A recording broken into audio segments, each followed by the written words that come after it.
Last class में हमने बात शुरू की थी इस पर, एस्टिमेशन पर। और एस्टिमेशन परफॉर्म करने के लिए भी हमें z का ही फार्मूला इस्तेमाल करना है। तो इस पे मैंने डिटेल बात कर ली थी लास्ट क्लास में। असल में आज तो हमें क्वेश्चन सॉल्व करते, लेकिन फिर भी बात को स्टार्ट करने के लिए दोबारा से हम आगाज लेते हैं। हमने इस तरह किया था भाई कि सैम्पलिंग डिस्ट्रीब्यूशन में हमने कहा था सैंपल मीन के पॉपुलेशन मीन से डेविएट होने की प्रोबेबिलिटी, क्योंकि सैंपल मीन पॉपुलेशन मीन से मुख्तलिफ हो सकता है। कल की क्लास में हमारा यही डिस्कशन था। तो उसका फॉर्मूला था एक्स बार माइनस म्यू, जिसको हम बोलते थे एरर, और उसको हम डिवाइड करते थे किससे? स्टैंडर्ड एरर से, जो कि standard deviation of sampling distribution है। ऐसा ही है, मेरे ख्याल से मैं यहाँ पढ़ा रहा हूँ बेटा, उनको आने तो आते रहेंगे, अभी तो बहुत आएंगे, ठीक है ना। मतलब आप मेरा दरवाजे में इंतजार करेंगे, मैं इस्तकबाल करेंगे, यार ये तो गलत बात हुई ना। आपको क्लास में बैठना चाहिए। एक्स बार मैंने कल कहा भी था आप लोगों को कि आज जुम्मे का दिन है, मसला ये उसके साथ उस नौयत के हिसाब से हमने क्या करना है, क्लास लेनी। X bar minus mu divided by standard error, ठीक है जी। उससे हमें जेड की वैल्यू मिलती है, और उस जेड की वैल्यू से हम क्या करते हैं, area under the curve find करते हैं। ऐसा ही है ना। लेकिन फिर हमने इससे पहले भी इस तरह की थी कि हमने z के जरिए, प्रोबेबिलिटी के जरिए z फाइंड किया था, और z के जरिए हम वापस किस पर गए थे, x पर गए थे। तो यहाँ पर यही कॉन्सेप्ट दोबारा अप्लाई करना है कि आपने सैंपल मीन के जरिए ये पॉपुलेशन मीन का करना है, एस्टिमेट करना है। तो आपको प्रोबेबिलिटी दी भी होगी, जिसको हमने नाम दिया कॉन्फिडेंस इंटरवल का, 90% कॉन्फिडेंस इंटरवल, तो 10% डाउट अल्फा। अगर 95% कॉन्फिडेंस इंटरवल तो 5% डाउट जी। अगर 99% कॉन्फिडेंस इंटरवल तो 1% डाउट। ये सब कुछ था या नहीं था, बताइए। तो उसके जरिए हम z की एक लिमिट फाइंड करेंगे, और उस लिमिट को फाइंड करने के बाद हम z की वैल्यू फाइंड करने के बाद हम x बार के जरिए मीन को एस्टिमेट करेंगे। तो इसलिए मैंने क्या किया, इस फॉर्मूले को अमेंड किया और एक नई शक्ल में लिखा। अगर मैं डायरेक्ट वो शक्ल लिखता, आप बोलते पता नहीं कौन सा नया अजीबोगरीब फॉर्मूला बन चुका है। हमने कहा जनाब ये x बार मीन से पॉजिटिवली भी डेविएट कर सकता है, और लिहाजा z की वैल्यू प्लस में भी हो सकती है, और अल्फा डिवाइड बाय 2 वो प्रोबेबिलिटी है जिसके जरिए हमने z की वैल्यू क्या करनी होती है, फाइंड करनी। और उस अल्फा को हमने उस नॉर्मल कर्व के दाएं जानिब और बाएं जानिब दोनों तरफ बराबर रख दिया। क्यों?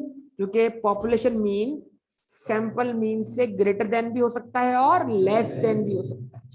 क्या ख्याल है, बताइए। अच्छा, हमने क्या बोला भाई, ये स्टैंडर्ड एरर यहाँ आके इससे क्या हो गया, मल्टीप्लाई हो गया। एक्स बार माइनस म्यू, म्यू को हम ले आए लेफ्ट हैंड साइड पर, पॉजिटिव हो गया, और इस पूरे फैक्टर को उठा के ले जाएंगे हम कहां पर। तो जो प्लस वाली वैल्यू थी क्या हो गई, माइनस, और जो माइनस वाली वैल्यू थी क्या होगी, प्लस रहेगा। वो प्लस एंड माइनस, जब एक्स बार में से plus minus Z alpha divide by 2 का जो आंसर आएगा उसको मल्टीप्लाई कर देंगे आप स्टैंडर्ड एरर से। वो मल्टीप्लाई करने के बाद एक बार आप इसको क्या करेंगे, प्लस करेंगे, एक बार माइनस करेंगे, तो आपको एक लिमिट मिलेगी। उस लिमिट के दरमियान आपके पॉपुलेशन मीन का एस्टीमेट एग्जिस्ट करेगा, ठीक है जी। तो ये काम करने के लिए मैंने कहा था हमने जो फॉर्मूला इस्तेमाल करना है वो z का। ऐसा है या नहीं है, जवाब दें। हमने कहा था 3 सूरतें हैं इस फॉर्मूले के अप्लाई होने की, कंडीशंस। मैंने कहा जो 3 केसेस बन रहे थे, लेकिन कंडीशन 2 हैं, और 2 में से कोई एक भी कंडीशन अगर क्या हो जाए, पूरी हो जाए, फॉर्मूला किसका अप्लाई होगा, z का अप्लाई होगा। सही है। हमने कहा साइज ऑफ सैंपल जो हो अगर एटलीस्ट 30 हो, कम से कम 30 या उससे ज्यादा हो। तो अगर ये कंडीशन पूरी हो जाए, फॉर्मूला z का अप्लाई कर दो।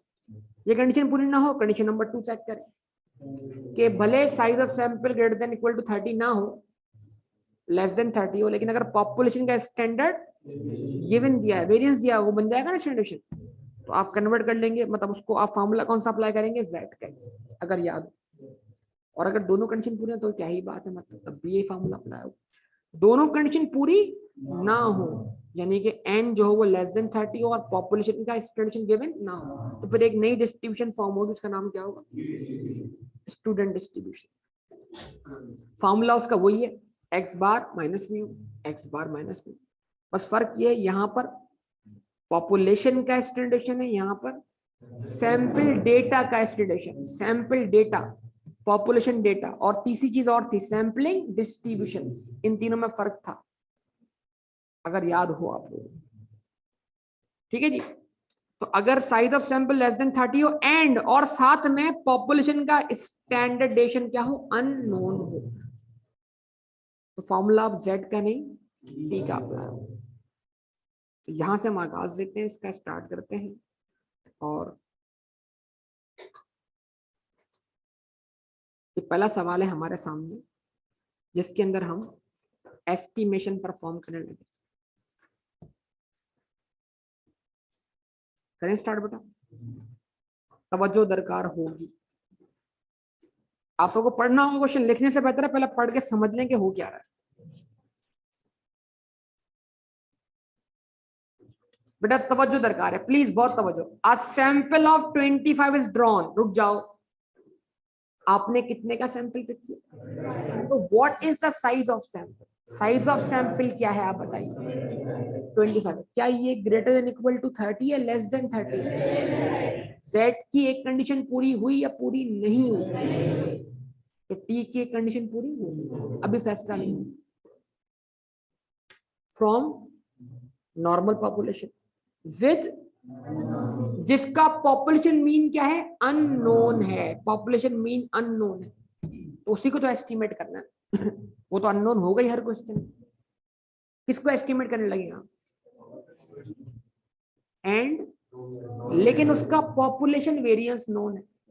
तो अगर उसका पॉपुलेशन वेरिएंस नोन है जी, अगर उसका पॉपुलेशन वेरिएंस नोन है तो फिर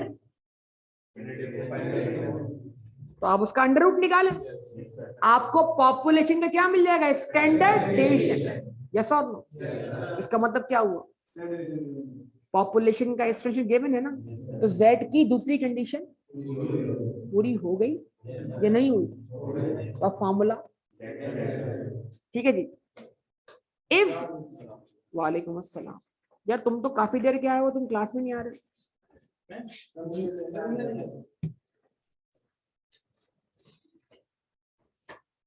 If the sample mean is, वालेकुम अस्सलाम,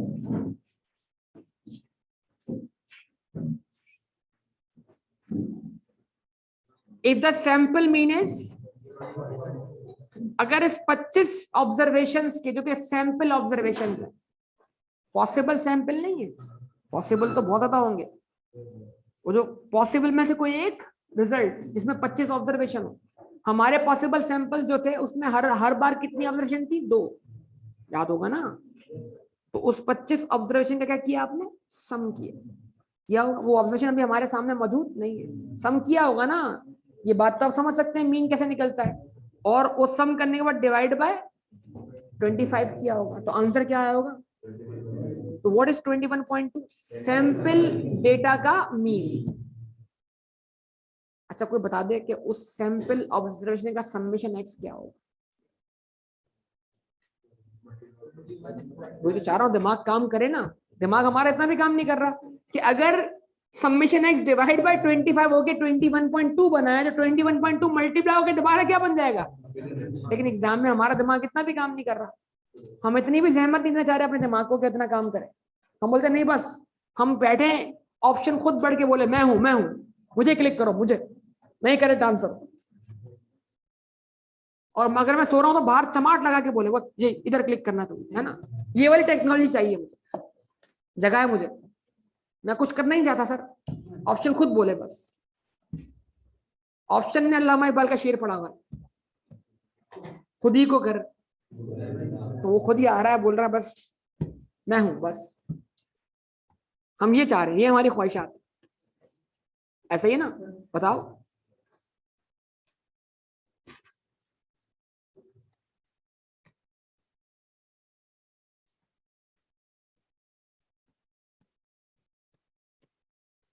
हाँ जी, तो बताइएगा बेटा।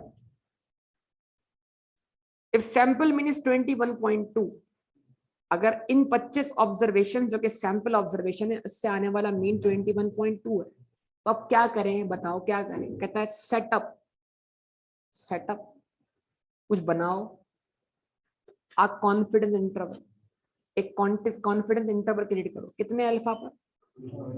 0.05। ठीक है जी, कितने पर? 0.0 अल्फा पर, तो 95% कॉन्फिडेंस पर। किस चीज का कॉन्फिडेंस इंटरवल बनाओ? आगे जुमला मुकम्मल नहीं है। Setup a confidence interval for population mean, यानी पॉपुलेशन मीन को एस्टिमेट करने के लिए क्या करो? कॉन्फिडेंस इंटरवल क्रिएट करो। हमने कहा मसला ही नहीं है। सबसे पहले फार्मूला, फार्मूला तय हो गया, जेड का है या टी का है? आप तय कर दें भाई, जेड का है। तो हम लिखेंगे फार्मूला जो हमने कन्वर्ट कर लिया था, हमने बोलेंगे mu is equal to x bar. ये अर्थमेटिक मीन हम किससे निकालने लगे हैं? किससे एस्टिमेट करने लगे हैं? सैंपल मीन से। कैसे? इसमें से प्लस माइनस करके z alpha divide by 2 multiply by standard deviation under root n. ठीक है जी। अब एक काम करते हैं, कुछ इंफॉर्मेशन तरह निकाल लेते हैं। सर हमें तो क्वेश्चन ने पॉपुलेशन का क्या दिया है? वेरिएंस दिया है, कोई मसला नहीं। अगर इस पॉपुलेशन वेरिएंस का क्या निकाल लेंगे आप? अंडर रूट, तो यही वेरिएंस क्या बन जाएगा? Standard deviation. कितना? 8। जवाब नहीं मिला, तो ये फिट हो जाएगा फॉर्मूले में। यहां तो स्टैंडर्ड लगेगा ना फॉर्मूले में। चले हो गया। एक और चीज sir, Z alpha divide by 2, जो के जेड कितना अल्फा आपके पास?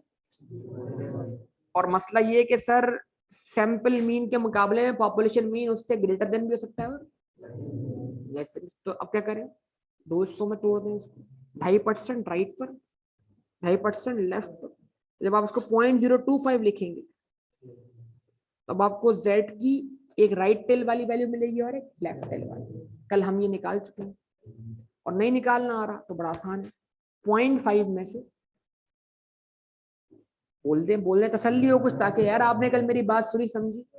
0.5 में से 0.025 क्या कर दे? माइनस कर दे, तो मिलेगा आपको 0 से z तक का एरिया।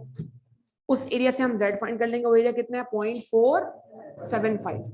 और जब उस 0.475 को हम तलाश करेंगे टेबल में, मैं रट्टे लगवाना नहीं चाह रहा, जब उस 0.475 को हम तलाश करेंगे टेबल में, तो उस पर हमें z की वैल्यू मिलेगी 1.96। एरिया से z निकाल रहे हैं, फिर बोल रहा हूं z से एरिया नहीं निकाल रहे। टेबल का नॉर्मल यूज क्या है? z से एरिया। एबनॉर्मल यूज क्या है? एरिया से z। तो एरिया निकालना पड़ा। 2.5% एरिया नहीं है, 2.5% तो z से इनफिनिट तक का एरिया है। फिर बोल दूं, अगर z की वैल्यू मालूम होती तो एरिया हमें कहां से, कहां 0 से z तक का मिलता। एरिया हमें 0 से z तक का मिलता। वालेकुम अस्सलाम। कल नहीं आए थे बेटा? खैरियत? 0.475, तो इसका मतलब क्या है? हमें 0 से z तक का एरिया चाहिए। वो कितना है? 0.475। जैसे मिल गया, उस पर z की वैल्यू कितनी मिल गई? 1.96। राइट साइड के लिए पॉजिटिव, लेफ्ट साइड के लिए नेगेटिव। तो इसको लिख दिया आपने प्लस माइनस 1.96। यस और नो?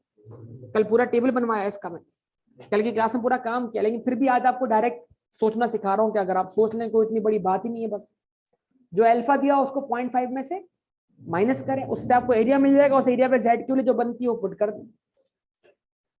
समझे बात ही नहीं समझे अभी? चले ओके। तो अब फॉर्मूले में वैल्यू फीड कर दें। एक्स बार की वैल्यू कितनी पुट करें? 21.2। यस और नो? प्लस माइनस लिखें जेड अल्फा कितना है? Point divide by 2, 0.05 divide by 2 क्या बनेगा? 0.025 multiplied by value of standard कितनी रखें? 8। साइज ऑफ सैंपल कितना रखें? अंडर रूट में 25। आवाज ही नहीं आ रही बेटा आपको? और फिर आप लिखें 21.2 z अल्फा डिवाइड बाय 2 जो कि 0.025 है, उस पर z की वैल्यू कितनी आ रही है 1.96। तो यहाँ पर आप 1.96 लिख दें। ये 1.96 8 से क्या होगा बेटा मल्टीप्लाई, और √25 यानी कि 5 से क्या होगा डिवाइड। चले शाबाश। 1.96 को एक बार 1.96 को एक बार 8 से मल्टीप्लाई करें, फिर डिवाइड किससे करें √25 से। बताइए क्या आंसर आता है 3.136। तो एक बार 21.2 में से बेटा 3.136 क्या कर दें माइनस, तो आपको मिलेगी पॉपुलेशन मीन की एस्टिमेटेड लोअर लिमिट। माइनस करें 18.064 और उसके बाद एक बार इसको प्लस करें, क्या मिलेगी बेटा इसकी अपर लिमिट। तो आप लिखें 18.064 is less than mu, mu is less than 24.336। यानी हम ये समझते हैं कि हमारी पॉपुलेशन के मीन की जो वैल्यू है वो इस इंटरवल के दरमियान कहीं फॉल कर, क्योंकि 18.604 से शुरू होता है और 24.36 तक खत्म होता है। इसके लिए हम एक स्टेटमेंट दे सकते हैं, अगर एग्जामिनर चाहे तो स्टेटमेंट पे क्लिक करवा सकता है आप। तो वो स्टेटमेंट क्या होगी, इस पर आपने क्लिक करना है, अगर इंटरप्रिटेशन आ जाए हम बोलेंगे we are 95% confident that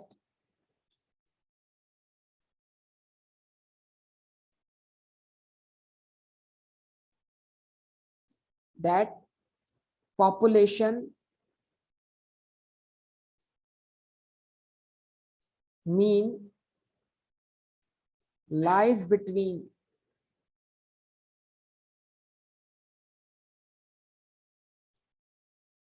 18.064 to 24.336। यानी हमारे डेटा की 95% ऑब्जर्वेशन इस बात को सपोर्ट करती हैं कि हमारा पॉपुलेशन मीन 18.60064 से लेकर 24.336 के दरमियान कहीं फॉल कर सकता है, इस रेंज में फॉल करता है। ये जवाब हो गया। ऑप्शन में ये भी बना हो सकता है, या फिर ये ऑप्शन में क्या होगी ये स्टेटमेंट होगी। कोई मसला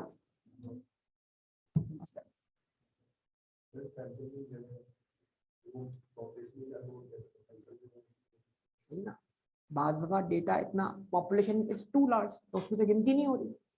आप डायरेक्ट क्या कर रहे हैं सैंपल पिक कर रहे हैं, सैंपल मीन निकाल रहे हैं। अब आप क्या करना चाहते हैं, एक जमीन है बहुत बड़ी जमीन, उसमें अप्स एंड डाउन भी, आप वहां पर एक अंदाजा लगा चाहते हैं कि ये कितना बड़ा स्पेस है।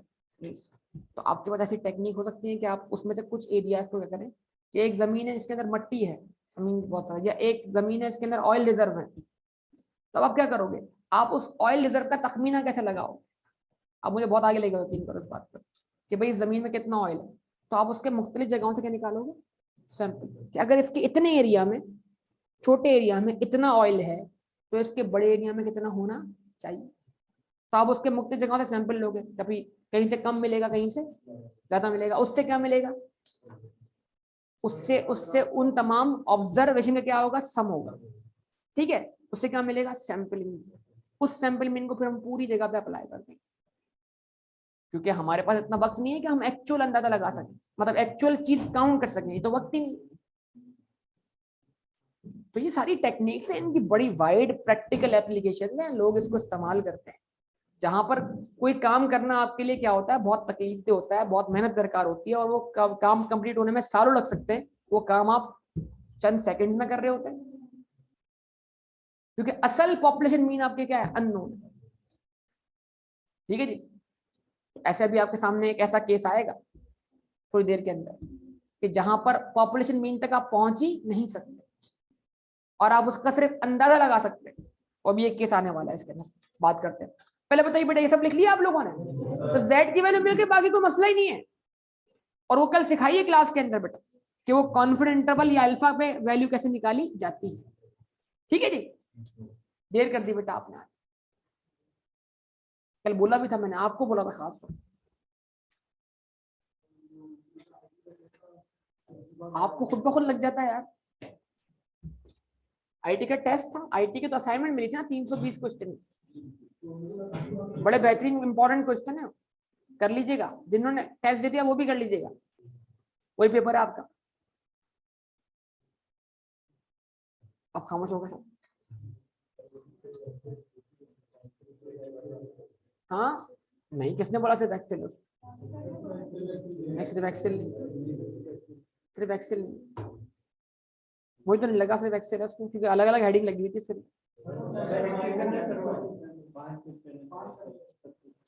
अच्छा चलिए कोई बात नहीं, पेपर में भी सिर्फ एक्सेल, सिर्फ एक्सेल, सिर्फ एक्सेल। पेपर में ज्यादातर एक्सेल ही पूछा जाता है। हाँ पावर पॉइंट भी आ जाता है, कभी कभी आता है।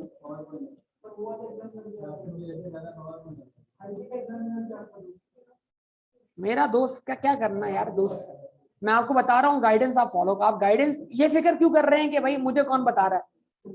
आप सिर्फ इतना करें कि जो मैं गाइडेंस दे रहा हूँ उस पर अमल करें। अब बहुत सारे बच्चे आप में से तो दुनिया जहां घूम रहे हैं लेकिन पोर्टल के क्वेश्चन नहीं कर रहे। कमाल लोग मैं तो बोलता, अपने पास वो घर की मुर्गी दाल बराबर वाला मामला है। दुनिया भर के मैं वो भी फाइल डाउनलोड करूंगा, ये भी करूंगा, ये भी पूरा पूरा दिन में डिफरेंट ग्रुप पे करूंगा, जाया करूंगा, बर्बाद करूंगा। वहां उनकी भी ढूंढूंगा, अच्छा ये आया पेपर में, ओके चलो भाई। अपने पढ़ाई नहीं करनी, दिन भर जस्तुजी करनी है कि बाकी शहरों में क्या हुआ। ओ भाई तुम्हें फिक्र करने की जरूरत नहीं है ना, मैं बताऊंगा तुम्हें क्या हुआ। तो मैं प्रोवाइड कर रहा हूँ सारी चीजें, तो तुम क्या करो, जो बोल रहा हूँ उस पर अमल करो, खत्म बात। क्यों इधर उधर घूमते फिर रहे हो? सवाल ये, अपना टाइम भी बर्बाद कर रहे हो उसके ऊपर। तो मैं समझ है ही नहीं कि एग्जामिनर क्या चाहता है, सारा मसला यही है। तो जो आपको बताया जा रहा है उस पर अमल कर लो, पास हो जाओगे, लेकिन तमीज से करो। मसला ये है कि अभी पोर्टल में देख रहा हूं मैं, फाइनेंस तो तबाह हुआ है, 20%, 30%, 40%, उससे ऊपर बढ़ के नहीं दे रहा। चंद स्टूडेंट है जिनके फाइनेंस के स्कोर 60%, 70% आ रहे हैं, ना तो तबाही मचाई हुई है फाइनेंस के अंदर। तो भाई अगर आपको प्रॉब्लम है तो अपनी गलती बताएं ना। अगर मैं अभी फाइनेंस शुरू नहीं कर पा रहा या आप लेक्चर नहीं सुन रहे, मुझे नहीं पता, मैं दावा करता हूं जिसने ईमानदारी से वो लेक्चर सुने उसको फाइनेंस में कोई प्रॉब्लम नहीं होता इंशाल्लाह। वो फिर बेसिक कॉन्सेप्ट नहीं उठा रहा, ये सवाल वो ठीक से रीड नहीं कर रहा। हम चाहते हैं हम सवाल भी पूरा ना पढ़े, हम सवाल पढ़ते नहीं, हम सवाल से गुजरते हैं। गुजर गए, अच्छा गुजर गया, पढ़ लिया, समझ में नहीं आया, मतलब गुजर गए, सवाल गुजर गया, ऐसा ही है ना। तो भाई सवाल को हमेशा कैसे देखो, ये सवाल मैंने कैसे पढ़ के समझाया, a sample of 20 was drawn. मैंने बोला यहाँ रुक जाओ, ठहरो, क्या पॉइंट समझ में आया? सैंपल साइज, इसका मतलब अगर ये एस्टिमेशन का सवाल है और सैंपल साइज 25 है तो जेड का एक क्राइटेरिया पूरा नहीं हुआ, यही बोला ना मैंने आपको। तो एक पॉइंट मैंने एक क्वेश्चन का पार्ट पढ़ा और उससे एक पॉइंट एक्सट्रैक्ट कर। हमेशा कभी भी ऐसा नहीं होगा मैं पूरी लाइन पढ़ लूंगा, अरे वाह समझ में आ गया सवाल, ऐसे कैसे हो सकता है? बात को हमेशा ठहर ठहर के समझा जाता है। आपको क्वेश्चन पढ़ना नहीं आता, मसला आपको सिर्फ फॉर्मूला लगाना आता है और आप लगाते रहते हैं। और उस मेथड को बोलते हैं ट्रायल एंड एरर मेथड। क्या बोलते हैं? ये भी हमारे कोर्स का पार्ट है, पढ़ा आप लोगों ने? मतलब ट्रायल एरर का मतलब क्या है? फॉर्मूला नंबर ए लगाओ, हो गया तो ठीक, नहीं हुआ तो फॉर्मूला बी, नहीं हुआ तो सी, नहीं हुआ तो डी। तो ट्राई करते जाओ जिससे आंसर आ जाए। तो ये तो सबसे बड़ा मसला है कि आप ट्रायल एंड एरर पे चल रहे। ये वो वाले डॉक्टर साहब है, अच्छा ये बुखार है, चलो ये वाली गोली खा। 2 दिन बाद आया सर डॉक्टर साहब बुखार नहीं, चलो एक काम करो ये दवाई चेंज करो, ये वाली खा। 2 दिन बाद हो रहा है, फिर आप बोला अभी भी ठीक नहीं हो रहा है, चलो ये दवाई चेंज करके कर लो। मतलब डॉक्टर साहब भी ट्रायल एंड, भाई टेस्ट करवाओ डॉक्टर साहब, टेस्ट करवाओ ताकि पता लगे असल बीमारी क्या है, ताकि उसके हिसाब से दवाई दी जा सके। डॉक्टर साहब टैबलेट नंबर 1 खिला रहे हैं, फिर टैबलेट नंबर बी खिला रहे हैं, फिर टैबलेट नंबर सी खिला रहे हैं, खाते जाओ। क्या पता एक दिन वो टैबलेट आई जाए ट्रायल एंड एरर में जिससे आपका हाँ, अगर डॉक्टर साहब ने फर्स्ट ट्राई पर अंदाजा लगा लिया बीमारी का, तो आपको रेलेवेंट टेबलेट मिल गया, आपने बोला बड़े पहुंचे हुए डॉक्टर साहब हैं, बीमारी को पकड़ लेते हैं, टेस्ट भी नहीं करवाते, ये बात नहीं। तो वो एक्सपीरियंस, लेकिन वो एक्सपीरियंस यकीन करो ट्रायल एंड एरर खेलते खेलते बना। मजाक नहीं कर रहा मैं आपसे, ये ट्रायल एंड एरर पता नहीं कितनी जगह अप्लाई होता है, लोग अप्लाई कर रहे होते। ठीक है जी, चले 12 अगला सवाल करते हैं। सब आप लोगों की क्लास में टॉपिक्स ऑफ टॉपिक जरूर निकलती है हमारी बात। अगला सवाल करते हैं। सब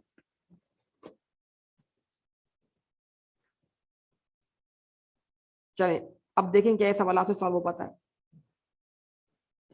हम सवाल पढ़ते हैं सर, तो देखिएगा, अ रैंडम सैंपल ऑफ 40, आवाज नहीं आ रही, a random sample of is drawn from a, आपने एक पॉपुलेशन में से कितने साइज का सैंपल लिया?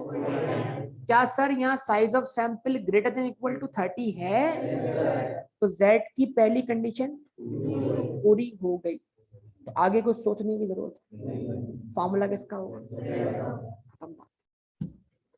विद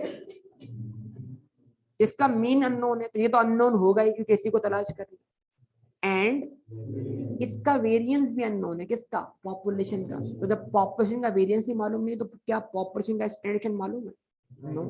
तो Z की दूसरी कंडीशन पूरी, आवाज नहीं आ रही तो भले ना हो, कोई टेंशन नहीं, पहली तो हो गई ना। तो फिर अब सर क्या करें? अगर फिर आप क्या करें, सैंपल का स्टैंडर्डेशन इस्तेमाल कर लें, क्योंकि साइज ऑफ सैंपल अच्छा खासा है, उसमें एरर्स के चांसेस कम होंगे।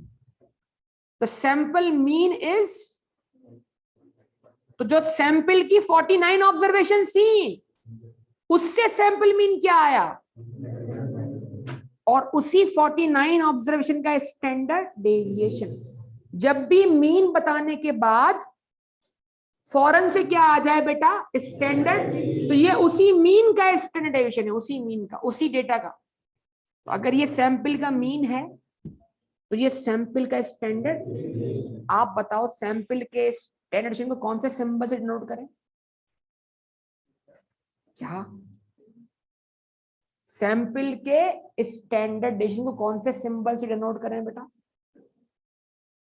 बाकी लोग ना बोले प्लीज। सिग्मा।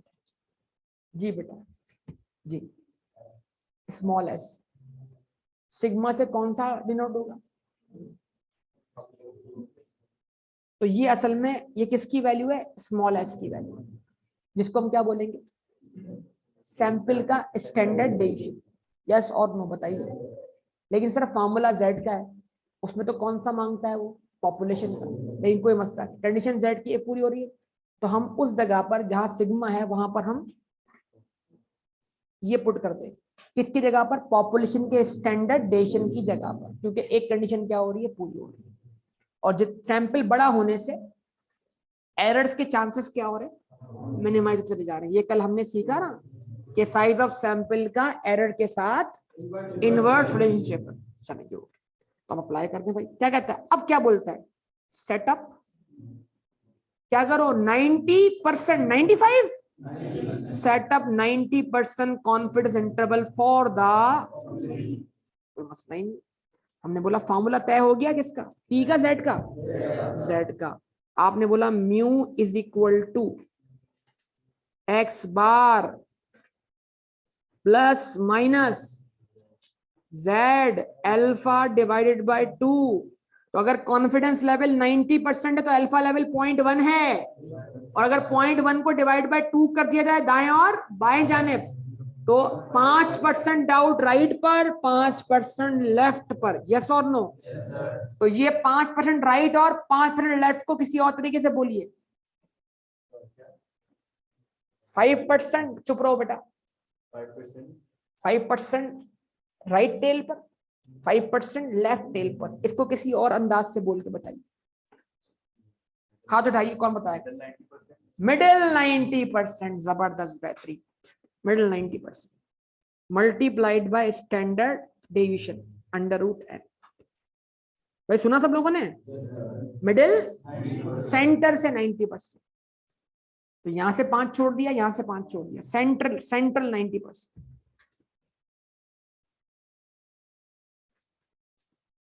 बताइए एक्स बार की क्या वैल्यू पुट करूं? 131.8 प्लस माइनस जेड, अभी एज इट इज लिख दे। 90% कॉन्फिडेंस है, अल्फा कितना है? 10%। पक्का? क्योंकि एरिया अंडर का 1 के बराबर है, तो 1 में से अगर आप 0.9 निकाल लें, बीटा रीजन निकाल लें, तो अल्फा रीजन बचेगा कितना? 10%, और उसको 2 हिस्सों में तकसीम करना, तो फिर ये क्या हो जाएगा? 0.05। सर ये सिंबल किसका है? पॉपुलेशन के स्टैंडर्ड डेविएशन का, जो कि हमारे पास गिवन नहीं, तो मजबूरन हम यहां पर 6.25 लगा रहे हैं, जो कि हकीकत में सिग्मा नहीं है बल्कि स्मॉल एस। लेकिन क्योंकि फॉर्मूला जेड का इस्तेमाल हो रहा है, जेड की एक कंडीशन पूरी होने की वजह से, तो हम इसके बदले इसको यूज कर सकते हैं। 6.25 divided by under root n, under root what? 40। अब आप सबसे फिर एक सवाल करूंगा मैं, जब आपने नॉर्मल कर्व के राइट टेल पर 5% एरिया रख दिया, तो फिर 0 से z तक जो एरिया बना वो कितना बना? 45%। कल की क्लास याद है या नहीं याद? याद दिला दें सर, फिर से याद दिला दें, मसले वाली बात।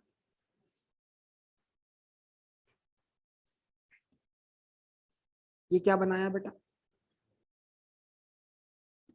क्या बोलेंगे इसको बेटा? बोलो यार, कुछ तो बोलो। Standard normal curve, normal distribution, bell shape diagram, symmetrical diagram. पक्का?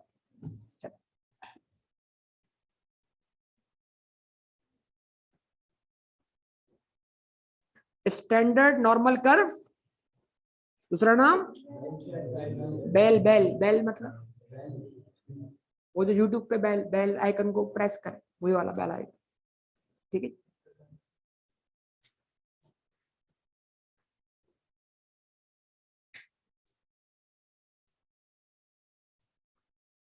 हाँ जी, बेल शेप डायग्राम।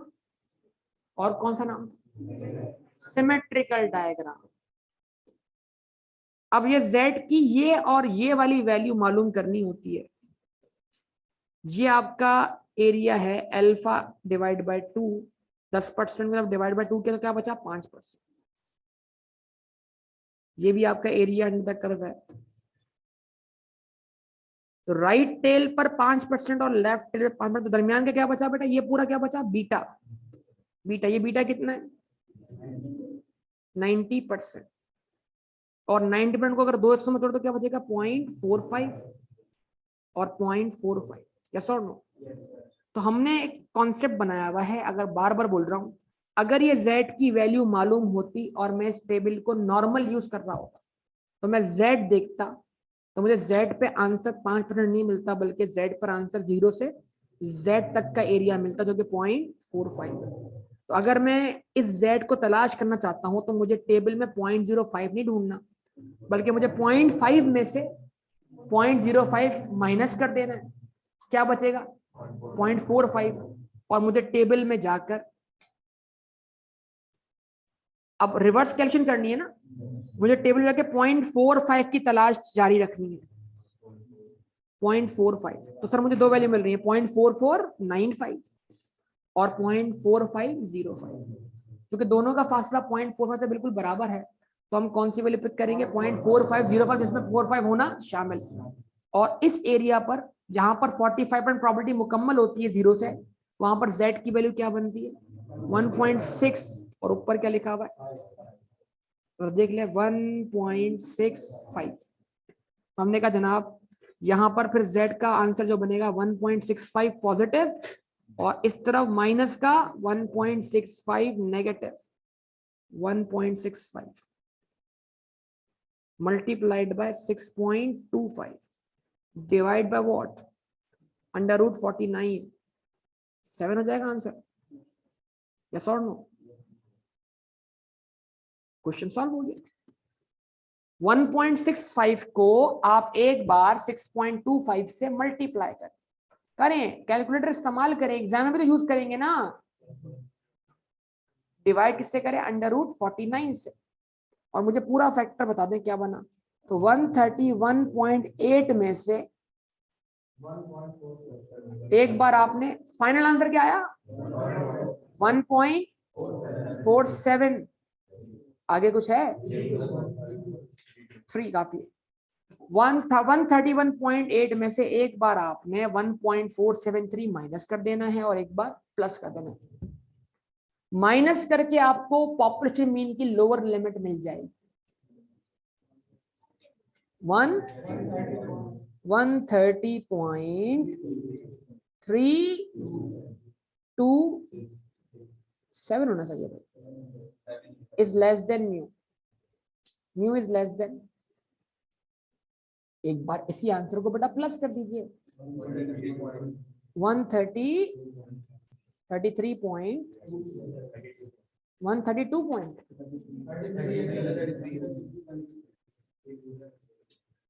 1 ऐड हो गया, 132 तो वैसे बन गया, फिर 0.4 ऐड हो गया, 33 बनी, 33.273। ये आपका क्या बन गया? आंसर बन गया। आप ये बोलना चाह रहे हैं कि आपका पॉपुलेशन मीन जो है वो 130.327 से लेकर 133.273 के दरमियान कहीं फॉल करता है, और इस बात के लिए आप कितना कॉन्फिडेंट है? 90%। यानी आप ये कह रहे हैं कि आपकी 90% ऑब्जर्वेशन, सुन लिया करें, ये एग्जाम के अल्फाज बोल रहा हूं मैं, आप ये कहना चाह रहे हैं कि आपकी इस बात को आपके डेटा की 90% ऑब्जर्वेशन क्या करती है? सपोर्ट करती है कि आपके पॉपुलेशन मीन का एस्टीमेट 130.327 से लेकर 133.273 के दरमियान।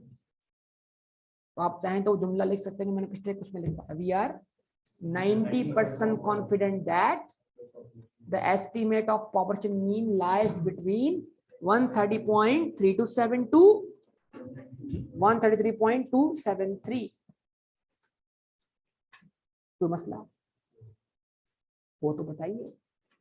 एक बार ये Z निकल गया उसके बाद कोई मसला ही नहीं। बिल्कुल अच्छा पॉइंट पिक किया। यानी कॉन्फिडेंस इंटरवल कम करने से क्या होगा? लिमिट कम हो जाएगी।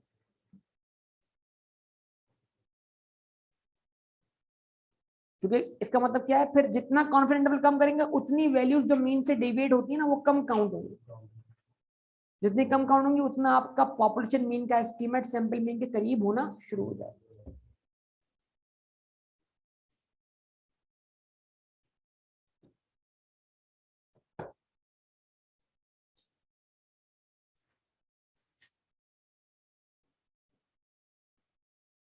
हाँ, तो मैं बात ये कर रहा था आप लोगों से कि बेटा आपके जो भी, देखो अभी टाइम आपके पास बहुत कम रह गया है, लेकिन इसमें अब आपको जो भी मसले हो ना वो मसले आप अपने सामने रख दे कि सर हमें यहाँ यहाँ मसला हो रहा है, ताकि खास तौर पे QMT के अंदर उन मसाइल का आपके लिए इंतजाम कर दिया जाए।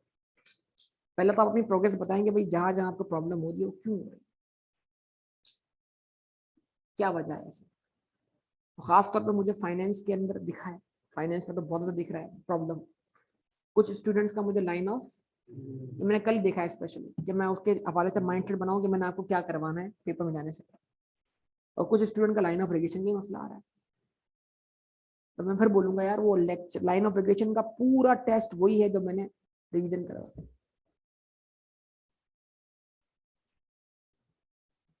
तो आप पता नहीं आप क्या कर रहे हैं। तो अब आपका वक्त बहुत सारा गुजर चुका है, आप IT भी अच्छी खासी पढ़ चुके हैं मेरे हिसाब से, तो बिजनेस कमिश्नर भी पढ़ चुके हैं। अब आपको जो चीज पढ़ने की जरूरत है ना वो सिर्फ QMT, बाकी इंशाल्लाह पेपर आपके हो जाए। जवाब में से क्या करें इंशाल्लाह।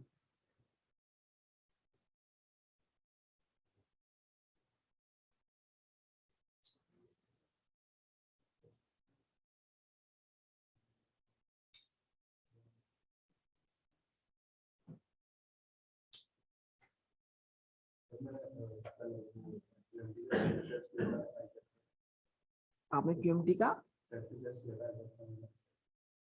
कौन सा वाला, हमारा पोर्टल वाला?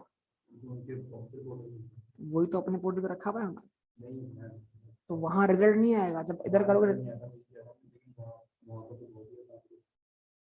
आसान भी है और मुश्किल भी, दोनों किस्म के क्वेश्चन। अगर आपसे वो पोर्टल, वो जो क्वेश्चन ना, वो तो आपको लग रहा है ना, तो वहां आपका रिजल्ट नहीं आया। अब आपको वही टेस्ट दोबारा असल में कहाँ अटेम्प्ट करना। आई कैप का मॉडल पेपर आप बनाए, मेहरबानी आई कैप पे अटेम्प्ट मत करें, वहां तो एफर्ट भी जाया होगी और आपको रिजल्ट भी नहीं मिलेगा। वो आप कहाँ अटेम्प्ट करें, पोर्टल पर, ताकि पता लगे आपने क्या कारनामा किया। अब आपको लग रहा है वो असल में क्या है, मैं यकीन करें मेरे सामने इतने स्टूडेंट आए, एक FAR 2 का पेपर था, एक बार सुबह पेपर है फॉर एग्जाम्पल, तो एक स्टूडेंट बड़ा परेशान परेशान आया, सर अब क्या करूं सर, सुबह इतना कम टाइम रहेगा, आप क्या करो। मैंने बोला यार ये क्वेश्चन कर लो जो मैं दे रहा हूँ, ये कर लो, करके लेके चले जाओ प्रैक्टिस करके, सुबह इंशाल्लाह अल्लाह ताला करम करेगा। क्वेश्चन सर इसमें क्या है, ये तो हो जाएगा। मैंने कहा बेटा अब एक काम करो, अब तुम जाओगे नहीं यहाँ से, तुम्हें मैं देता हूँ, कितना टाइम चाहिए सॉल्व करने के तुम्हें। उसने बोला सर 20 से 30 मिनट में कर दूंगा मैं बोला चलो अब तुम बैठो, मैं देखता हूँ तुम कितनी देर में करते हो। 2 घंटे बैठा रहा है वो, नहीं होना क्वेश्चन उससे। तो भाई क्रिकेट ग्राउंड में उतर के खेली जाती है, कुर्सी क्रिकेट जो खेलता है वो बड़ी बड़ी बातें करता है, अरे ये भी कोई कैच छोड़ने का था क्या है, हसन अली ने कैच ड्रॉप कर दिया है। बात ये प्रेशर क्या होता है, वो वही फील करता है जो असल में खेल रहा होता है। तो मसला ये कि क्वेश्चन को रीड कर, देख कर ऊपर से टॉपिक का आइडिया करके नहीं होता भाई मसला, मसला होता है अटेम्प्ट करके। तो बराए मेहरबानी अटेम्प्ट करें, ऊपर ऊपर से फैसला ना करें। अगला सवाल, चलें भाई अगला सवाल करें, सवाल अगला सवाल जवाब दें आप लोग बेटा, करें सवाल अगला सवाल। तैयार हैं आप लोग, जाग रहे हैं ना, जागे हुए हैं ना। यूसुफ तो आज घर से निकल गया, निकाल दिया क्या उसको, बोला जाओ पेपर देकर आना। हाँ अच्छा, और लोग भी निकाले गए, मतलब आप अपनी बात कर रहे हैं, यानी आप बताना चाह रहे हैं आप भी शामिल। हाँ भाई अगला सवाल 12.4 एक एग्जाम्पल है इस किताब की, एन एस्ट्रोनॉमर, ये कौन होता है? 3 लोग होते हैं, 3 लोग। हमेशा इस पॉइंट पे रुकता हूं मैं, थोड़ी सी फजूल बातें करता हूँ जो क्या करें, लेकिन जो आपके जो आंखों में तब्दीलियां वाकई होती हैं उसको वो तब्दील करने के लिए जरूरी हो जाती है। 3 लोग होते हैं, एक होता है एस्ट्रोनॉट, एक होता है एस्ट्रोनॉमर और एक होता है एस्ट्रोलॉजिस्ट। कोई है जो इस क्लास में इन तीनों का फर्क बताए? हाथ उठाना चाहिए यार, तमीज थोड़ी सी अब तक सीख जानी चाहिए मेरे ख्याल से, इखलाकियात को सीख जाने चाहिए, क्लास में बैठने के कोई डेकोरम होते हैं वो सीख जाने चाहिए, पड़ोसी से बात नहीं करनी चाहिए। हाँ माशाल्लाह, ये हम यकीन करें, वो ये तुम वो वाला काम कर रहे हो, वो नहीं हमारी जो वजीर क्या कहते हैं माहौलियात थी, अभी भी होंगी मेरे ख्याल से, उनसे बोला कोविड-19 में 19 लगा हुआ है, बोला उसके 19 क्या होते हैं, कैरेक्टरिस्टिक होते हैं, पता नहीं क्या होते हैं, टाइप्स होती है, बस जो कहानी लगा दो, है ना। तो वो कोविड-19 क्यों है, इसलिए कि उसमें 19 खासियात होती हैं, वो ऐसी कोई बात बोली, बस जो दिल करे लगाओ, पता वता कुछ है नहीं। हमारे वजीर आला ने कहा पंजाब के, यार ये कोरोना काटता कैसे है,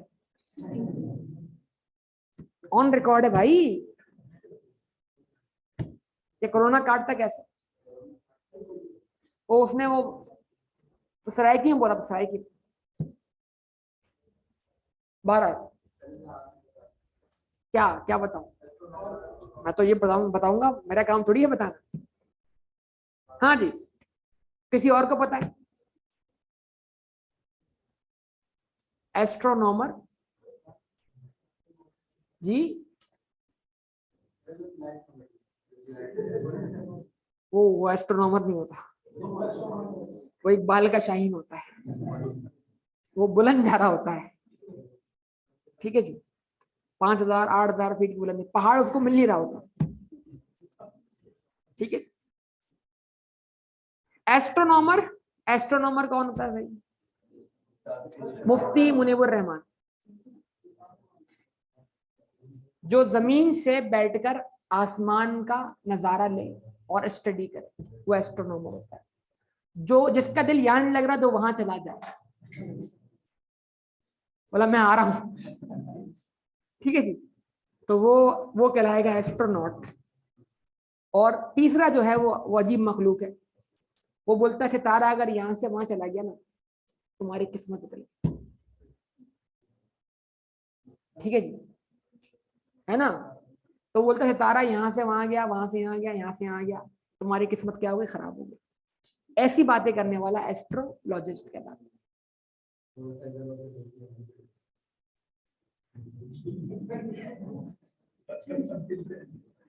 अब ये फिर वही वाली बात है, मैं जहां चलता हूं चांद भी मेरे साथ चलता है ना। तो ये तो वही वाली बात हो जाएगी। तो अब वो किधर भी हो जाए, उसको लगेगा वो उसके साथ साथ वो भी इधर उधर ही हो रहा है। यही हुआ ना, सितारे गर्दिश में है, ये बोलते हैं लोग, क्या बोलते हैं? तो भाई अगर सितारे गर्दिश में ना हो तो सिस्टम कैसे चलेगा? सब अगर सब कुछ रुक जाए, सितारे गर्दिश ना करें, जमीन गर्दिश ना करे, तो क्या होगा? लाइफ एंड, खत्म। यही है ना। जमीन जो गर्दिश कर रही है उसको ब्रेक लग जाए पर तो रुकेगी, रुकेगी जैसे गाड़ी को अचानक से ब्रेक लगता है ना, जिससे लोग एकदम से, तो वो एक जलजला नुमा चीज आ जाएगी इस जमीन के रुकने से। जो स्पिन कर रही है जमीन, रोटेट कर रही है, दो किस्म की मूवमेंट कर रही है जमीन, पता है? स्पिन करती है और अराउंड द सन, सन के ऑर्बिट में रोटेट करती है, पता है? एक से क्या होता है, दिन तब्दील होता है, और एक से साल, महीने वगैरह वगैरह, जो आप पढ़ते हैं, देखते हैं, जो आप कल देखेंगे। एक स्टूडेंट ऑनलाइन बैठा हुआ, वालेकुम अस्सलाम, उसकी तरफ से, हाँ जी। तो कुरान कहता है वन नजमु इज़ा हवा, सितारे की कसम जब वो ढल जाए, एक जुमला है, और एस्ट्रोलॉजिस्ट तबाह हो गया। क्यों? क्योंकि जब सितारे ढल जाते हैं तो इनका इल्म भी खत्म हो जाता है। रात होती है तो ये निकल पड़ते हैं, बोलते हैं ये सितारा वहां से वहां जाएगा, वहां से वहां जाएगा। दिन निकलता है, इनका मामला खत्म है। तो इनकी मालूमात, इनकी नॉलेज जो है वो सिर्फ इन पे इधर से उधर मूवमेंट पे डिपेंड करती है। तो इससे सीरियसली इससे कोई फर्क नहीं पड़ता, सितारा यहाँ से वहां जाए, वहां से यहाँ जाए, वो तो अल्लाह ताला का सिस्टम है, निज़ाम है। और उस निज़ाम के तब्दील होने से,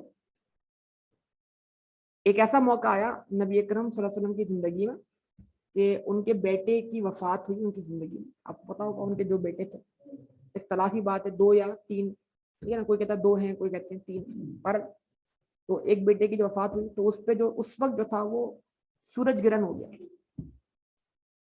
तो लोग समझे कि यार ये वाकई कोई बहुत बड़े नबी है जो ईमान नहीं लाए थे।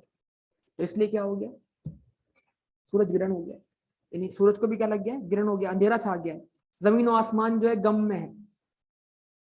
लेकिन नबी अकरम सल्लल्लाहु अलैहि वसल्लम क्या कहा कि ये अल्लाह ताला का निज़ाम है, इस बात का, इस सिस्टम का मेरे बेटे की वफात से कोई ताल्लुक नहीं। हालांकि मौका तो अच्छा था ना, क्या कहते, मौका तो अच्छा था ना, लोग इस बात से इंस्पायर तो हो गए थे। लेकिन नहीं ना, जो बात सच नहीं हो तो सच नहीं ना, ये सारी आपकी बनाई हुई बात है। जो आप बोलते हैं सितारा यहाँ से, मेरा स्टार फला है भाई, कौन सा स्टार है फला, मैं इस महीने में पैदा हुआ हूँ, है ना, ज़ोडिएक माइंड, बहरहाल बात तो ये शरीयत के हिसाब से जो है गलत चीज है। बहरहाल सर आप बोल, हमें क्या करते हैं, नसीहतें करते रहते हैं, क्या करें।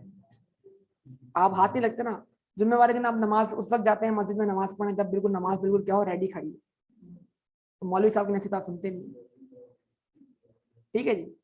12 या उस वक्त वो नसीहत सुनते हैं जो अरबी में कर रहे होते हैं खुतबा, तो समझ में आपको आता नहीं तो उसमें क्या बात हो रही है। किसी का निकाह हो रहा है उसमें जो आयत पढ़ी जा रही है वो भी पता नहीं हमको क्या पढ़ रहे हैं, बोला बस जल्दी से खत्म करें, छुआरे बढ़ने चाहिए है ना। चलें 12 बस मौली साहब जल्दी खत्म करें बस जल्दी। हाँ अज़ान हो गई, बस 15 मिनट रह गए हमारे पास, बात मुकम्मल करेंगे। An astronomer interested in getting the mean brightness of a certain star got 6 readings. सितारे की ब्राइटनेस निकालनी है। आपको मोबाइल फोन है, उसमें क्या ब्राइटनेस कम ज्यादा होती रहती है। ब्राइटनेस का मतलब क्या है, ज्यादा चमकदार दिखना, कम चमकदार दिखना, लाइटनिंग का बढ़ना या कम होना, ऐसा ही है ना।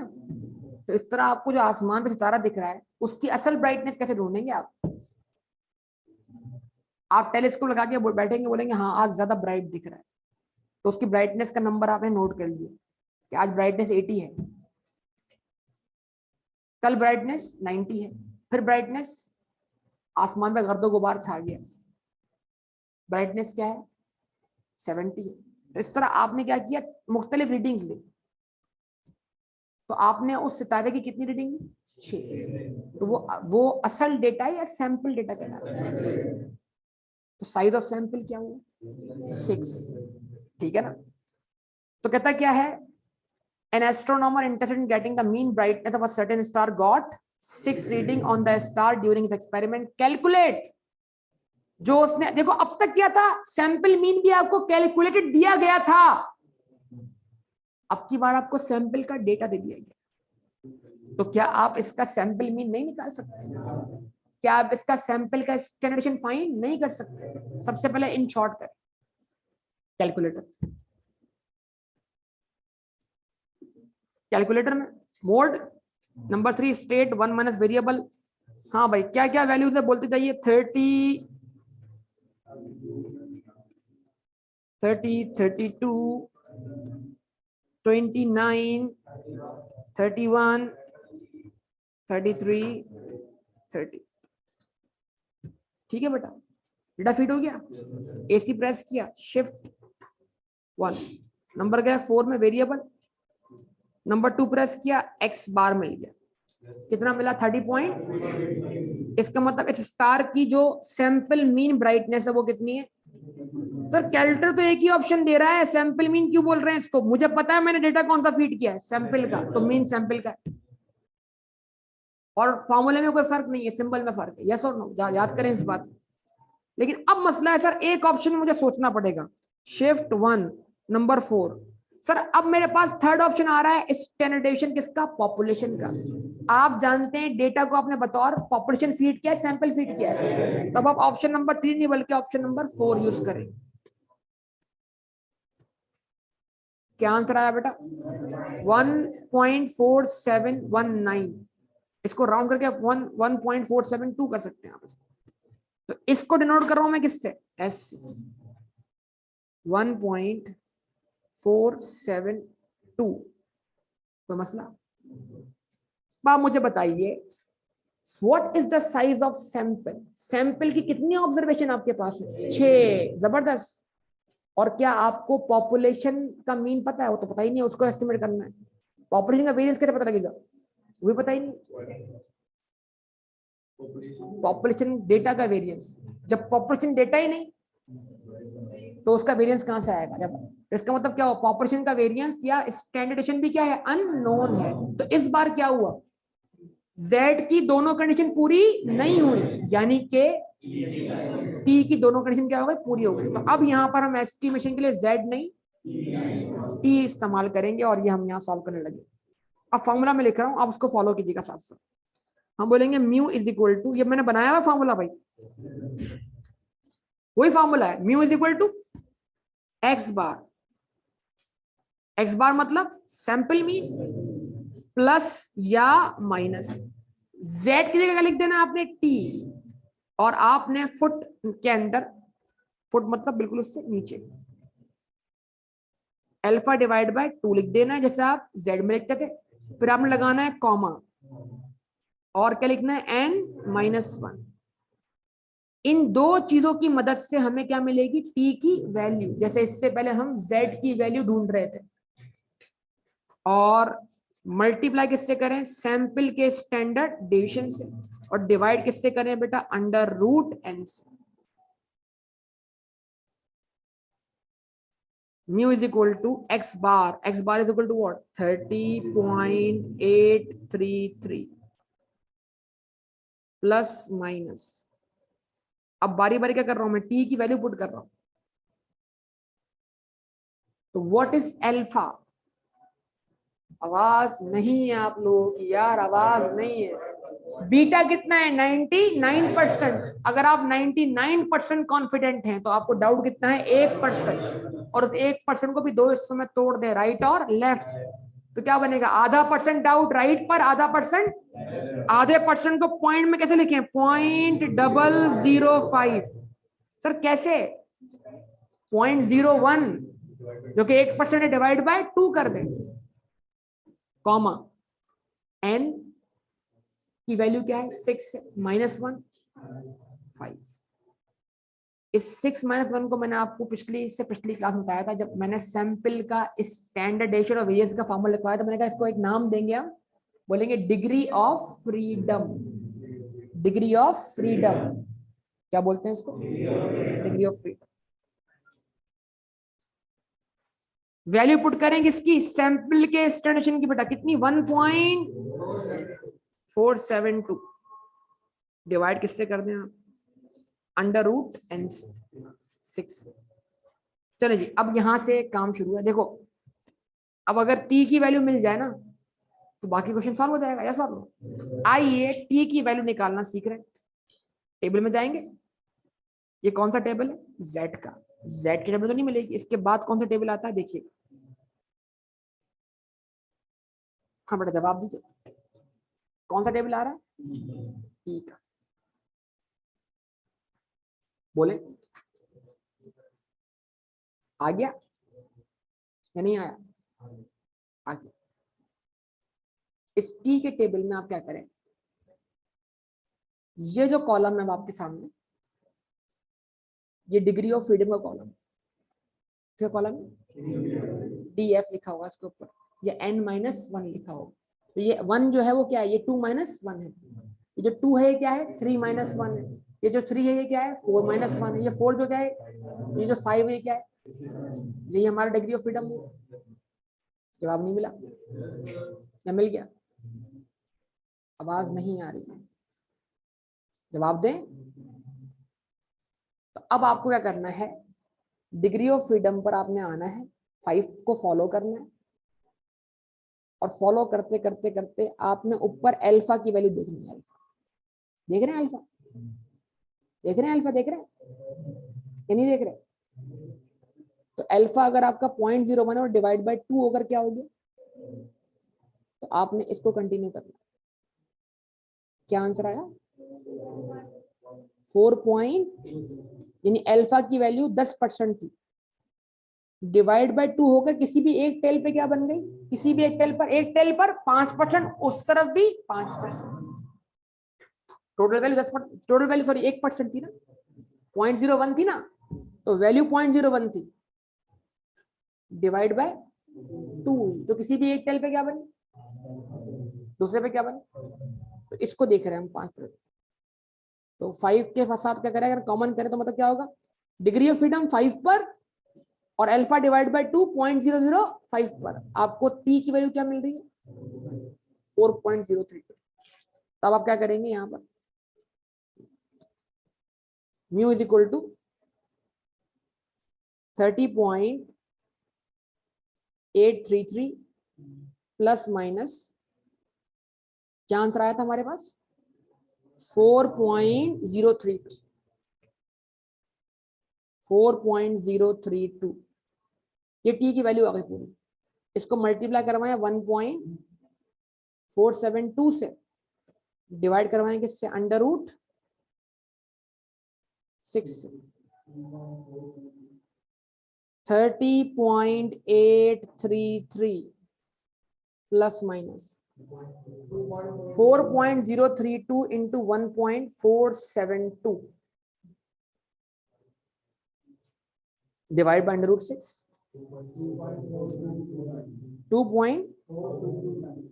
4229 43 कर दें इसको, 4229 है ना, 423 हो जाएगा।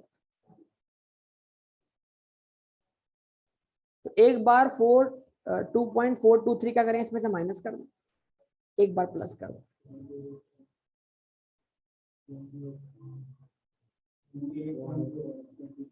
28.41 is less than mu is less than 33.256। ठीक है, नहीं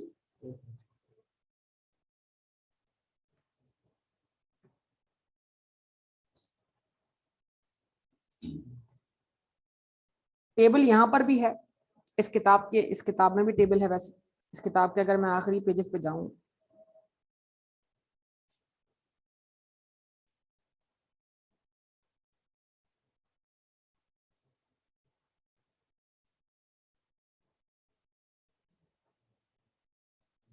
आइए मैं यहां से भी आपको टेबल वेरीफाई करवाता हूं इस किताब से।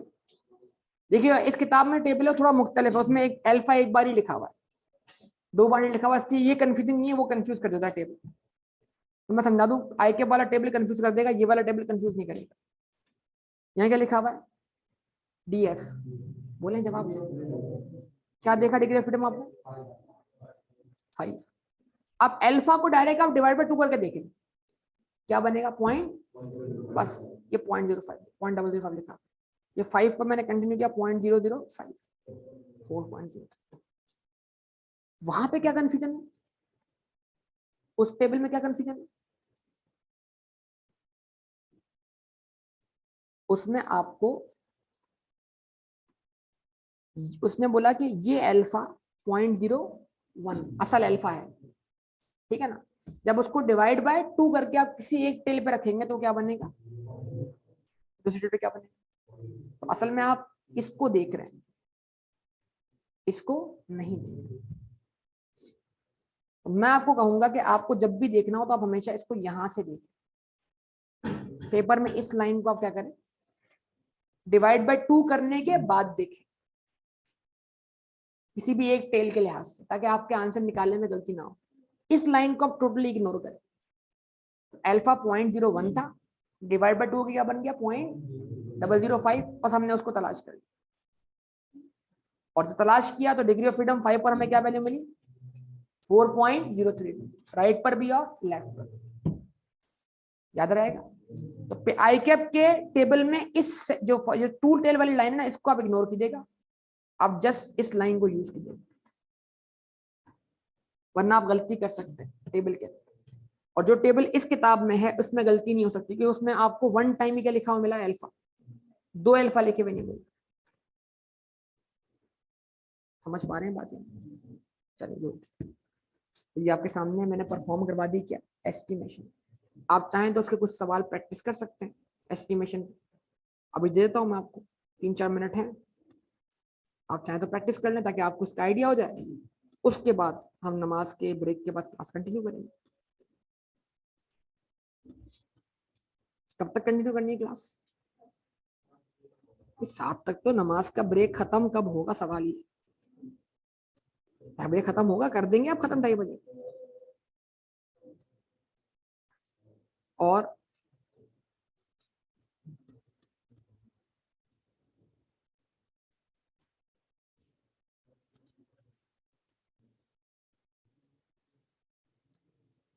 आज लेट कौन कौन आया था, यूसुफ सुनते ही परेशान हो गया। जब तक मैंने क्लास स्टार्ट नहीं की तब तक जो था, जो बंदा पहुंच गया वो पहुंच गया, जैसे मैंने क्लास स्टार्ट कर दी वो लेट हो गया। क्यों क्यों लेनी है, वजह बताओ उसकी जगह, वजाहत दो इस बात की, 11 वाली क्लास लेनी है मतलब 11 वाली क्लास लेनी है। हाँ क्या, बिरयानी, अच्छा लेकर कौन आएगा वैसे, फायदा भी बताओ। हाँ ये खाने वाली बिरयानी की बात हो रही है, जुम्मे की नमाज के बाद जो है मस्जिद में नमाज पढ़े आप, और उसके बाद हम हल्का बना के वहां बैठ जाएंगे, वहीं पर बिरयानी मिल जाएगी। इस मस्जिद में हर जुम्मे को बिरयानी होती है, और इस मस्जिद में खवातीन की जुम्मे की नमाज का भी इंतजाम मौजूद है, तो ऊपर वाले पोर्शन में खवातीन जाके जुम्मे की नमाज पढ़ सकती है। तो आपको कैंपस में बिरयानी खानी है ना, चलो कोई बात नहीं, मंगवा लेते ठीक है जी। नहीं नहीं यार, आपको आपको बिरयानी खानी है, खा लेते हैं इसमें। लेकिन बता रहा हूं, अगर आपको हर जुम्मे बिरयानी खानी है,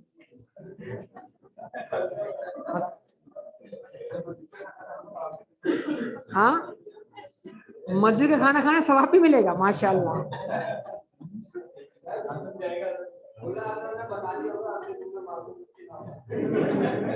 और इस मस्जिद में हर मगरिब की नमाज के बाद जो है वो ग्रीन टी भी सर्व की जाती है, और जुम्मे के दिन मगरिब की नमाज के बाद सूप सर्व होता है नमाजियों को। और खासतौर पे मगरिब की नमाज की पाबंदी बहुत सारे बच्चे करते हैं हमारे कैंपस से, बड़े पाबंद हो गए मगरिब की नमाज के बच्चे, कुछ बच्चे तो काफी पाबंद हो गए। अब जिनको नहीं पता इंशाल्लाह वो भी हो जाएंगे पाबंद। अब यहाँ से घर मगरिब की नमाज पढ़ती जाएगी। अब अफसोस इस बात का है कि मगरिब की नमाज में खवातीन का तमाम नहीं। हाँ, जुम्मे की नमाज में खवातीन मस्जिद में नमाज पढ़ के जो है वो बिरयानी एंजॉय कर सकते हैं।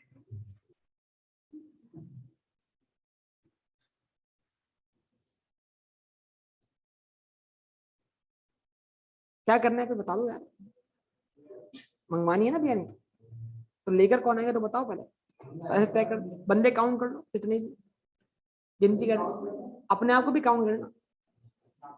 अच्छा पहले count, sorry, no double package बेटा। फिर जाते बता देना मस्जिद वालों को यार,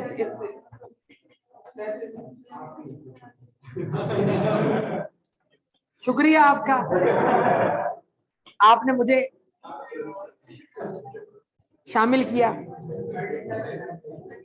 चलें, बिरयानी उसको मिलेगी जिसको ये सवाल सॉल्व करके दिखाएगा। आईएमएफ से सीखा है मैंने ये। चले जी, जिसने सवाल सॉल्व कर दिया वो बिरयानी की पर्ची लेता हो जाए, अपना अपना टोकन शो करके बिरयानी ले ले। चले जल्दी से, 36 बंदे हैं। नहीं वो मुझे छोड़ के बताओ, 36 ही है क्लास में पक्का? इससे फिर तब ऐसा ना हो कोई बीच वाली क्लास अटेंड करने के लिए आ जाए, बोला मैं भी हकदार हूँ, फिर गिन लो, टोटल गिन लो सही।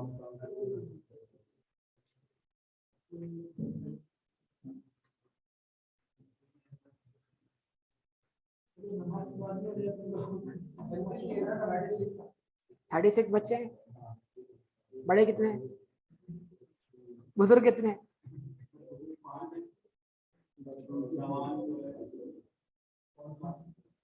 वो पहले अपने आप को काउंट कर रहा है।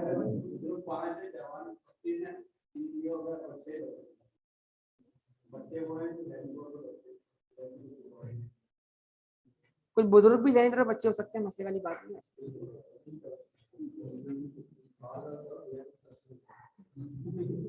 हाँ, सवाल सवाल जो सवाल सॉल्व करके जाए, सवाल सॉल्व। एक बंदा ऑनलाइन बैठा, उसको क्या करें, सेल्फी उसको फोटो खींच के भेजते हैं, बताओ। फूड पांडा करा दें उसको।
टाइम हो गया नमाज का यार, जल्दी करना पड़ेगा।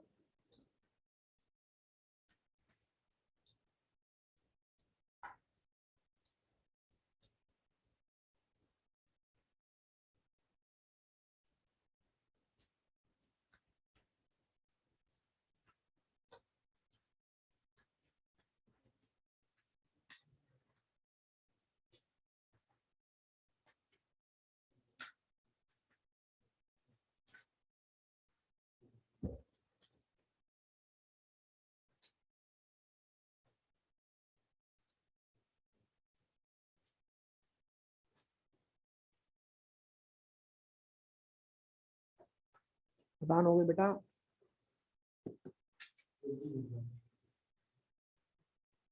मैं लगा दूं टेबल? कौन सा, जेड का? ठीक है नहीं?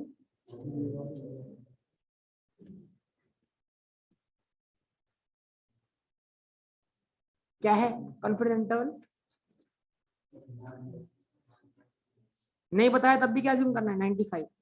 अच्छा 95 का एल बीटा हो गया, 5% क्या हो गया, अल्फा हो गया, डिवाइड बाय 2 हुआ, क्या बना 2.5%। 2.5% लेफ्ट पर, 2.5% राइट पर। तो उधर आ जाइएगा, 1.5 में से 0.05 क्या कर दिया आपने, माइनस क्या, क्या बचा 0.475। ये रहा 0.475। ये ना 0.475 देखना है ना, याद है ये बात? ये नहीं सबको 2.5% तो नहीं देखेंगे ना बेटा। z निकालने के लिए आपको 0.475 देखना है, 0.5 में से वो 2.5% माइनस करके। तो इस 0.475 पर आपकी z की वैल्यू क्या है, 1.96। कल पूरा स्ट्रक्चर बनाया था इसका, और आपको एक काम भी दिया था बेटा मैंने, बाय द वे 92%। और कितने लोगों ने नहीं किया? वो नहीं किया तो पर इसका मतलब क्या? मैं तो बचाऊंगा ना यार, अब सोचो, मैं तो बहाने ढूंढ रहा हूँ। उम्मीद बेटा तुम्हें अभी मस्जिद लेके चलते हैं, नमाज पढ़ने चलोगे ना अभी? खुतबा भी सुनोगे ना मस्जिद में पूरा? खुतबे की टाइमिंग बताए, नमाज स्टार्ट होने की टाइमिंग, खुतबा क्योंकि उस टाइम पे एंटर होना है। अभी इस मस्जिद में 1:45 अज़ान है, वही खुतबा शुरू जाएगा।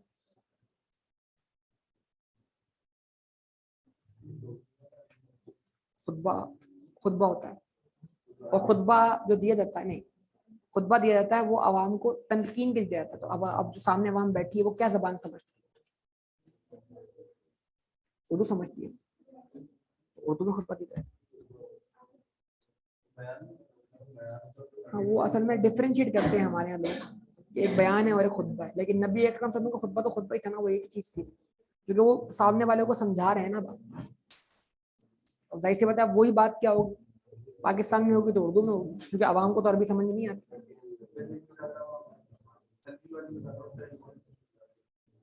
अरबी में बोलूंगा ना, जाहिर सी बात है, मैं कुरान की आयत अरबी में पढ़ूंगा तो अरबी हो गई ना साथ साथ। लेकिन उनको समझाने के लिए खुतबा वो दे अरबी में रहा है। फॉर एग्जाम्पल कुरान की आयत तो अरबी में पढ़ेंगे बंदे, हदीस अरबी में पढ़ेंगे, उसके बाद वो उसको ट्रांसलेट कर दे।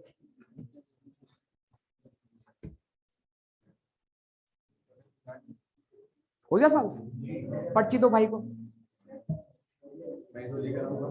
आप लेकर आओ, गुड। तो भाई अरीब ने तय कर लिया कि वो लेकर आएगा, बट मैं तो बैकआउट हो गया हूँ। फाइनेंसिंग मेरी होगी, अच्छा और वो जो बिरयानी के अलावा आप कह रहे थे कुछ, वो कैंसिल हो गया? नहीं, मुझ पे बर्डन नहीं डालना, वो जो कुछ कैंसिल नहीं हुआ यार। बेटा जल्दी जल्दी पढ़ लेना, ये आज हो जाए, ताकि आंसर तो बताओ।